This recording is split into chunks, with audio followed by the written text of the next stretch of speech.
A gente tem aí países recebendo muitos imigrantes que vão e vai muita gente, vai muita gente. Então, cada vez que se chega 10 mil pessoas, 100 mil pessoas, 200 mil pessoas, e no meio dessas 200 mil pessoas que tem muita família, criança, e que se estabelecem em outros países, vai um desgraçado que 15 dias depois tá cometendo um ataque no meio de Paris, sabe assim? Então, esse problema do terrorismo lobo solitário que aconteceu em Paris, que são pessoas que ou nasceram na França ou em outros países europeus, mas são descendentes de imigrantes de países do norte da África ou do Oriente Médio.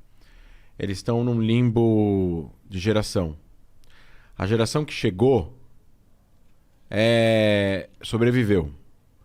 A segunda geração é grata por poder estar lá. E a terceira geração não se encontra. Ela não se identifica nem com cá nem com lá. E aí vem um grupo e fala, olha, vou criar um califado. Aí vira real. E aí o cara sente um senso de propósito. Entendi. Aí tem um processo de awakening, que seria o acordar. Que é o que a gente chama de o processo de radicalização. Foi feito isso com alguns pilotos dos aviões do 11 de setembro. Um dos pilotos, que era um libanês, ele estudava numa universidade se não me engano, era em Hamburgo, na Alemanha. Tem um filme que chama A Célula de Hamburgo. Eu acho que é Hamburgo, eu tenho quase certeza. E ele não era nem religioso, classe média, não religioso. E devagarzinho tinha um cara lá na universidade, começa a fazer um contato com ele, começa a levar ele pra mesquita, começa a fazer aula, começa a levar ele, começa a mostrar um monte de coisa, começa a explicar um monte de história, com aquela retórica e narrativa que vai voltar ele ao ódio, etc e tal. E devagarzinho, aí ele vai pro Afeganistão, faz um treinamento, volta, e devagarzinho tem um processo de radicalização. Você pode fazer isso com qualquer coisa. Isso foi feito com essa ideologia. Você pode fazer isso com outras ideologias também. Isso foi feito com ele, e ele foi e jogou o avião nas torres. E ele era casado. E a mulher dele não sabia. Ela não sabia? Não. Era só mais um dia de trabalho. Não sabia. Ele ligou do aeroporto, ficou em silêncio, desligou e entrou no avião. Não falou nada. Então, assim, existe aqui uma... Cara, que loucura. Então, existe aqui o que a gente chama de awakening, que é esse processo de radicalização, etc e tal, que vai devagarzinho conquistando. Então, essa galera que está na Europa, os imigrantes, a maioria deles, eles querem isso que a maioria das pessoas no mundo também quer. Ter um trabalho, ter dinheiro, poder comprar comida, ter coisas que possam te dar uma vida minimamente confortável, cuidar dos seus filhos e acabou. E você ter você viver sua vida dessa forma. Existem algumas pessoas que não, que almejam mais, e outras pessoas que almejam também destruir tudo. Eu acho que a Europa pode chegar a enfrentar problemas sérios com o terrorismo no futuro. E aí vai ter uma série de equilíbrios e desequilíbrios que vão acontecer em leis dentro da Europa para fazer com que, ao mesmo tempo que existe um Homeland Security, né, uma segurança nacional interna que evite atentados, uma proteção aos direitos de privacidade e direitos civis da população. Numa democracia, como é que você vai fazer escuta com um cidadão do seu próprio país sem acusação? Uhum. Você tem que ter um motivo. Aí o juiz vai ter que permitir isso. Só que se você tem que escutar um monte de gente, é complicado. Ou você vai fazer isso ilegal, aí você vai fazer uma violação. Então os serviços secretos podem até fazer violação jurídica dentro do próprio país, sem a polícia saber ou sem o sistema jurídico saber.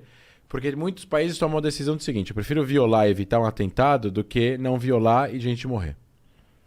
Então vai cada vez ter mais esse dilema. O dilema da onde é a linha tênue entre o direito da democracia e individualidade e proteção de dados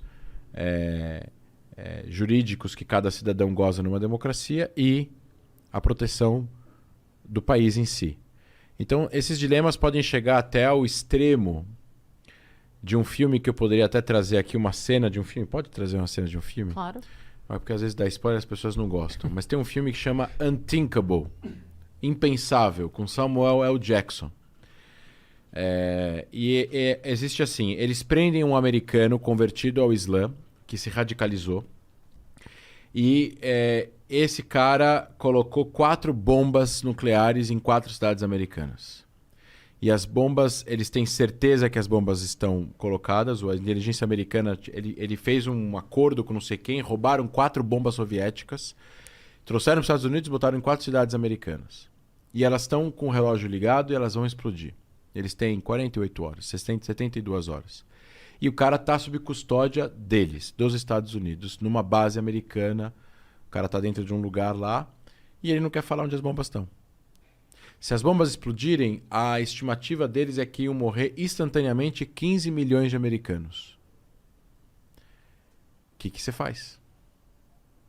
Imaginando hipoteticamente uma situação tão drástica como essa, que seria o limite disso... O alicate na unha, né?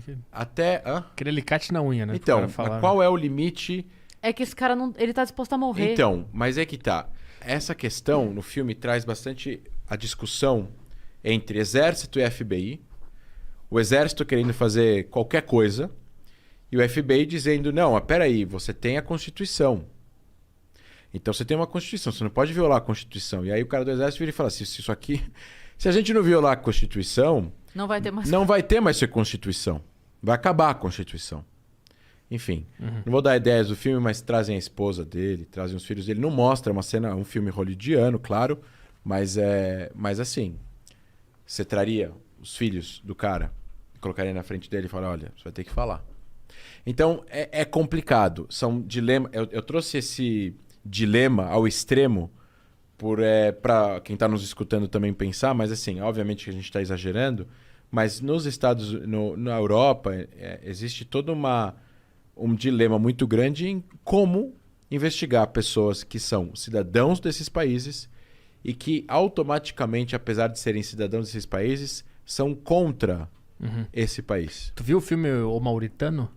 O Mauritano? Não vi. É sobre um cara da Mauritânia que ele é acusado de estar envolvido no 11 de setembro.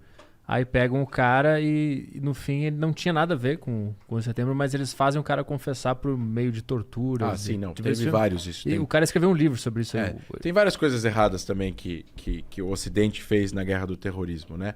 Eu lembro que no meu mestrado, a gente teve eu fiz mestrado em contra-terrorismo e segurança nacional em Israel. E uma das matérias era dilemas legais em contra-terrorismo. Tinham dois cursos dentro da faculdade, dentro do mestrado. Um era dilemas legais, um era dilemas democráticos em contra-terrorismo. E aí você tem todas as dissertações dos professores desses temas e os exemplos. Então, eu fiz uma comparação da Espanha na época, isso era 2013, 2014, eu fiz uma comparação da política antiterrorista da Espanha entre 2000 e 2004, 2001, entre 11 de setembro e os atentados de Madrid, e 2004 em diante.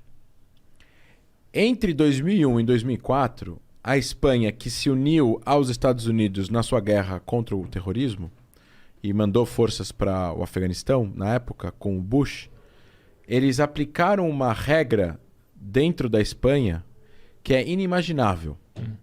Eles tinham uma pessoa que fosse presa pela polícia da Espanha, acusada de envolvimento com terrorismo, e assim, não precisa ser turista, não precisa ser de fora do país. Um espanhol, nascido na Espanha, que fosse preso sob a suspeita de envolvimento com terrorismo, não foi provado nada ainda. Durante todo o processo investigativo, até o julgamento, a decisão, ele não tinha direito nem a advogado, nem escolher advogado, nem informar a família, nem de ligação telefônica, nem de receber visita, nem de escrever uma carta. Ele não tinha direito de absolutamente nada que uma pessoa que pertence, que é cidadão de um país democrático, tem quando ele é preso. Isso de 2001 ou 2004? E por que isso mudou depois de 2004? Porque aí depois a esquerda entrou no poder na Espanha e mudou isso. Tá. Porque quem estava no poder é a direita. Mas mesmo assim, a Espanha é um país democrático. Então eu acho que o que eu dou dando exemplo não é nem de esquerda e de direita, porque eu posso dar a gente acabou de dar um exemplo incoerente da esquerda aqui no Brasil. No caso aqui, a gente está falando de o quanto as pessoas estão dispostas a ir para fazer com que o país fique seguro. Tem gente que vai falar que isso é justificável. Aliás, eu, como especialista em contra-terrorismo, entendo que existem algumas coisas que um país precisa fazer para poder fazer com que o seu front, o seu Homeland Security, sua segurança nacional fique segura. E algumas dessas coisas vão ser questionadas por juristas, procuradores, promotores